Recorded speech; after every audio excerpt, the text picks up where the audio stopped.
Alors je fais cette petite vidéo pour toutes les femmes qui un jour ont senti chez leur compagnon qu'il pourrait y avoir quelque chose de dangereux.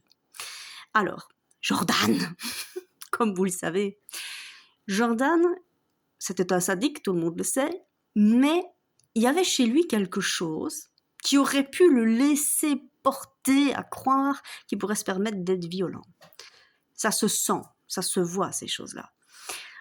Alors, il faut absolument que je vous raconte comment je l'ai refroidi une fois. Ça, je rigolais à l'époque, je rigole toujours maintenant. Voyant le petit côté sadique et comment dire, il aime détruire les gens. Hein. Ce genre de personnes-là, quand ils ont un comportement comme ça, ont quand même tendance à vouloir passer vers une certaine violence physique.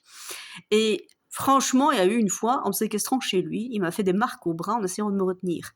Moi, je me rappelle, mon frère, quand il a vu ça, il a dit « Audrey, je vais lui démonter sa tronche ». Mais il l'a pas fait. Je lui ai dit « Ne le fais pas, t'aurais dû ». Enfin, c'est pas grave. Alors, ce qu'il faut bien comprendre, c'est que un jour, alors que je constate qu'il va peut-être passer un cap, je lui dis « Moi, je n'ai pas peur des hommes violents. Est-ce que tu sais pourquoi ?» Parce que quand même, il faut remettre les choses dans leur contexte. Je fais 82 kilos, je vous jure, ça a son importance. Parce qu'encore une fois, si je te bourre dedans, moi, je suis un bulldozer. Voilà. Ça a du sens. Hein. Attention, hein, je dis pas qu'une fille toute séchée ne peut rien faire. Hein. Il y a des filles séchées qui sont carrément balèzes. Mais du coup, c'est vrai que j'ai quand même une carrure un peu plus imposante. Et je lui explique ce qui suit. Je lui ai dit, tu sais quoi, si un jour tu lèves la main sur moi, mettons que tu es plus fort que moi parce que les hommes sont considérablement plus forts que les femmes de manière générale, même s'il y a des femmes, encore une fois, qui sont carrément costauds. Moi. Mais peut-être, les hommes sont quand même constitués pour être un peu plus costauds que les femmes. C'est comme ça, c'est la nature qui veut ça. Autant on est plus maline, autant ils sont plus forts. Je lui dis, si tu arrives un jour à me démonter, ok ? Dis-toi bien un truc, c'est que quand toi tu dors, moi je dors pas. Si un jour tu lèves la main sur moi, et que je n'ai pas la capacité physique de riposter, de me défendre, moi je dormirai pas mon gars. Toi tu vas t'endormir, et moi je serai là. Alors ce qui va se passer, c'est que pendant que tu auras le dos tourné, pendant que tu vas dormir, ou même si j'ai la force de riposter, je vais te démonter ta gueule.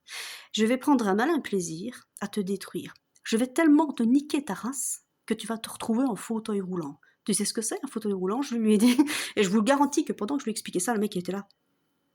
Il est retombé de plusieurs étages, c'était magnifique. Et je lui ai dit, tu vas te retrouver en fauteuil roulant, tu pourras plus jamais marcher de ta vie. Et tu sais, le plus extraordinaire dans tout ça, c'est que moi, aux yeux de la loi, je serai la femme battue qui s'est défendue. Tu vois? Toi, tu seras juste le connard qui a battu une femme et qui s'est retrouvé fait parce que la femme, elle s'est défendue. Donc, quoi qu'il arrive, je vais être la gagnante de l'histoire parce que je t'aurais fait payer ta monnaie de ta pièce, hein, clairement. Et en plus, je serai soutenue par tout le monde. Toi, tu auras jusqu'à la fin de ta vie l'image d'un connard et en plus, tu seras en fauteuil roulant. Mais je lui explique ça, je vous jure, mais avec plus comment dire, de force, de vivalité. Sur le moment même, j'étais vraiment dedans, et lui aussi, parce que je vous jure qu'il était là. Je crois qu'il n'avait jamais vu les choses comme ça. Parce que c'est vrai, mesdames, si un homme un jour lève la main sur vous et qu'il est plus fort que vous, parce que la plupart du temps c'est comme ça, vous n'êtes pas obligé de dormir la nuit, hein, pendant que lui il fera des gros dodos, bien sûr. Putain, sans deck. Moi, une fois, j'ai agrafé mon ex, hein, pas lui, un autre. Hein. Je l'ai agrafé sur le matelas. Il m'avait fait chier, il m'avait pris la tête toute la soirée. Ah putain, quelle prise de tête, sans déconner. On avait bu un verre, on était ados, donc c'est pas. Il m'avait tellement. Enfin, j'étais ado, non, j'avais 22 ans. Mais j'étais tellement énervée, je dis, mais quel petit con. Et puis lui, il s'endort comme ça. Je vous garantis, je le regardais, je dis, bon, merde. Et puis je vois l'agrafeuse. Ah, je l'ai agrafé avec son pyjama sur le matelas. Je vous promets, c'était juste marrant. Je lui ai pas fait mal, forcément, hein. Sa tronche quand il s'est réveillé le matin. Comme ça. Je vous promets, c'était merveilleux. Voilà, petite anecdote ainsi. J'ai agrafé un mec une fois sur un matelas, mais voilà, c'est pas. Mais voilà, donc ici, on est plutôt dans un contexte où je vous garantis que Jordan, il s'est chié dessus, mais quelque chose de phénoménal. Et je sentais que si je l'avais laissé faire, il aurait fini par lever la main sur moi. Parce que ce mec-là, il était tout sauf normal. Il avait vraiment un problème, hein.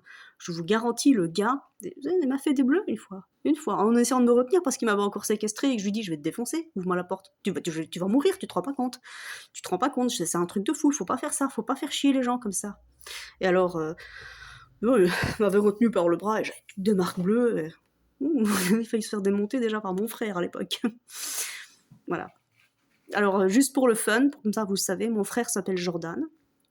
Et ici, Jordan, mon ex, c'est un nom d'emprunt. Donc c'est pour ça que c'est très rigolo pour moi de faire cette vidéo, parce que mon frère ne ferait jamais de mal à une mouche.